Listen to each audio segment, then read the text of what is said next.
Hello students, रसायन विज्ञान में ठोस अवस्था नामक चैप्टर में आज हमारा टॉपिक है संकुलन क्षमता। ठीक है, इसके पहले आप लोगों को बताया गया कि एकक कोष्ठिका के प्रकार। एकक कोष्ठिका के प्रकार में आपका था एससीसी, बीसीसी और एफसीसी। आई होप यह आप लोग समझे होंगे। तो संकुलन क्षमता क्या है? संकुलन क्षमता बताने से पहले कुछ एग्जाम्पल्स बता देते हैं। जैसे आप किसी बोर्ड पेपर में, मान लीजिए 12th का यही पेपर दिए हैं अभी, ठीक है ना। 12th का पेपर दिए हैं, वह 500 पूर्णांक का है। इस समय सब लोग जानते हैं कि 12 का जो भी बोर्ड पेपर का पूर्णांक होता है 500 नंबर का होता है। मान लीजिए कि आप लोग उसमें से 300 नंबर पा गए।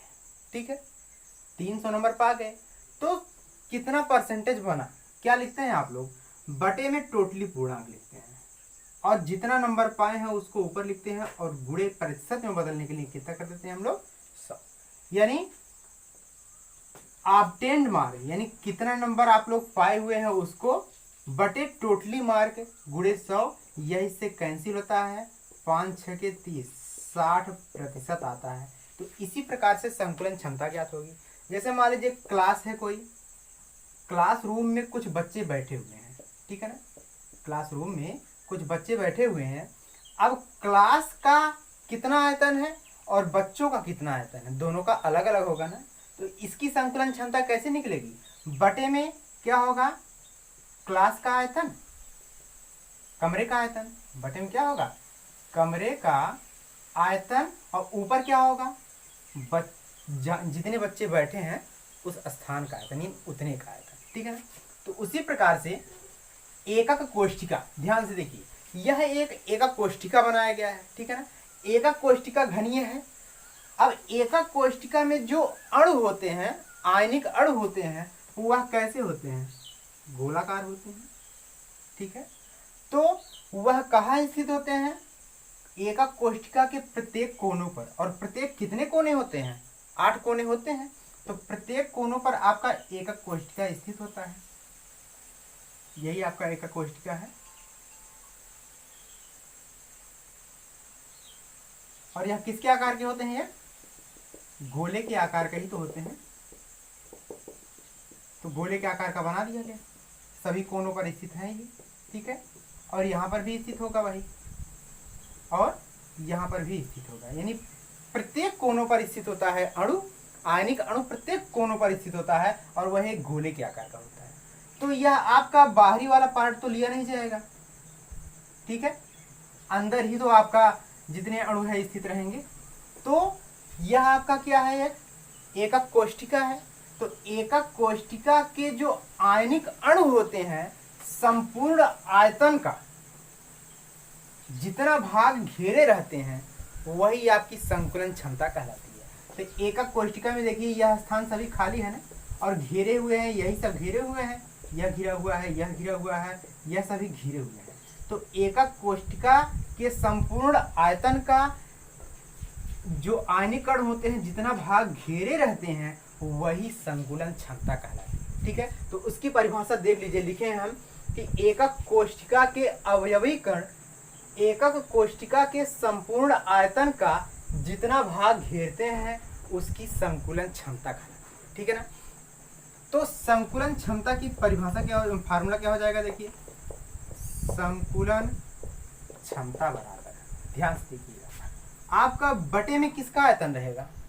जैसे अभी एग्जांपल बताया गया, एकक कोष्ठिका का ही तो आयतन रहेगा बटे में। तो बटे में रहेगा आपका एकक कोष्ठिका का आयतन। अब इसके ऊपर क्या रहेगा आपका? अवयवी कणों का आयतन। यही तो आपका आएगा।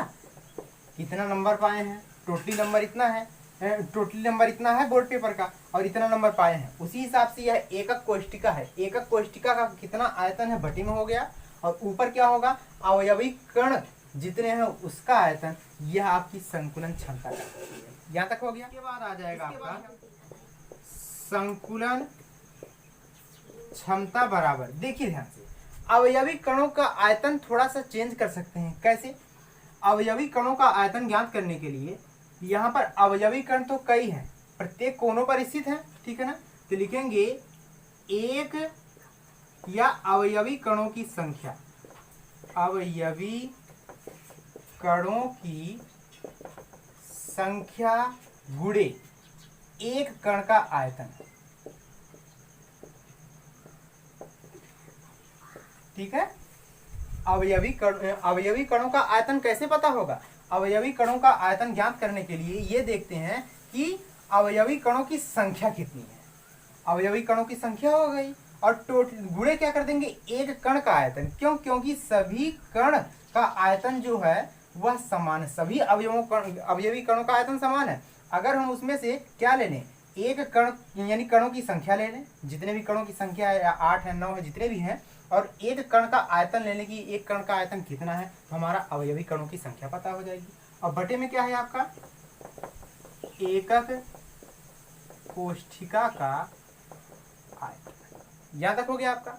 अब इसमें एक चीज ध्यान से देखेंगे, अवयवी कणों की संख्या को मान लीजिए कि हमने डिनोट कर दिया, इसको हम इरेज कर रहे हैं, ठीक है ना। संकुलन क्षमता बराबर, संकुलन क्षमता बराबर अवयवी कणों की संख्या को हमने जड़ से डिनोट कर दिया, ठीक है ना। अवयवी कणों की संख्या को हमने जड़ से डिनोट कर दिया और गुणे एक कण का आयतन। अब देखिए, जो आपका एकक कोष्ठिका भी बनाया गया था, उसमें जो अवयवी कण होते हैं कैसे होते हैं, वह गोलाकार होते हैं। अगर इसकी त्रिज्या क्या मान लेते हैं कि कैपिटल आर हो या स्मॉल आर हो, तो गोले के लिए ये कण का आयतन, कण कैसा है, गोलाकार है। अब गोले का आयतन का फार्मूला क्या होता है, 4/3 पाई आर क्यूब, यही तो फार्मूला होता है गोले का आयतन।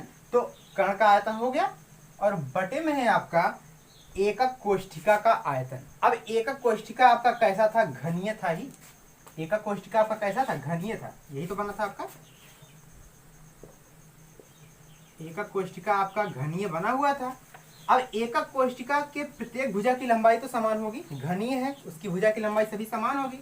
तो मान लेते हैं कि एकक कोष्ठिका की भुजा की लंबाई क्या है, स्मॉल ए है, तो सभी भुजा की लंबाई क्या होगी, स्मॉल ए ही होगी, ठीक है। तो एकक कोष्ठिका कैसा है, घन है, और घन के आयतन का फार्मूला होता है भुजा का क्यूब। तो भुजा की लंबाई कितनी है, ए, तो यहाँ पर आ जाएगा ए का क्यूब। यहाँ तक आया। इसके बाद लिखेंगे संकुलन क्षमता, आपका फार्मूला रेडी है। संकुलन क्षमता बराबर आ जाएगा Z × 4 पाई आर क्यूब, और बटे में 3 बटे में है, ए क्यूब बटे में है, तो 3a क्यूब। यह आ गया संकुलन क्षमता। लेकिन संकुलन क्षमता हमेशा निकलता है तो प्रतिशत में निकलता है। यहाँ पर क्या लगा देंगे आप लोग, परसेंटेज लगा देंगे। यहाँ पर भी प्रतिशत रहेगा, यहाँ पर भी प्रतिशत। प्रतिशत का मतलब क्या होता है, गुणे 100, या डायरेक्टली कह दीजिएगा, यहाँ गुणे क्या होगा, 100, ठीक है ना। गुणे 100 हो जाएगा, और ये भी आपका मल्टीपल में क्या हो जाएगा, 100। संकुलन क्षमता हमेशा प्रतिशत यानी गुणे क्या होता है, 100 में निकलता है। तो संकुलन क्षमता का फार्मूला हो गया। संकुलन क्षमता का फार्मूला कंप्लीट होने के बाद आगे हम लोग जानेंगे कि बीसीसी, एफसीसी और एससीसी की संकुलन क्षमता क्या होती है, जो बोर्ड पेपर के लिए बहुत ज़्यादा महत्वपूर्ण है, ठीक है। तो कुछ और आप वीडियो को लाइक और शेयर सब्सक्राइब नहीं करते हैं, तो यदि आप लोगों को वीडियो को सब्सक्राइब कर रहे हैं, लाइक कर रहे हैं और बेल आइकन प्रेस करते हैं, तो लेटेस्ट वीडियो की नोटिफिकेशन आपको शीघ्रता से प्राप्त होगी, ठीक है ना।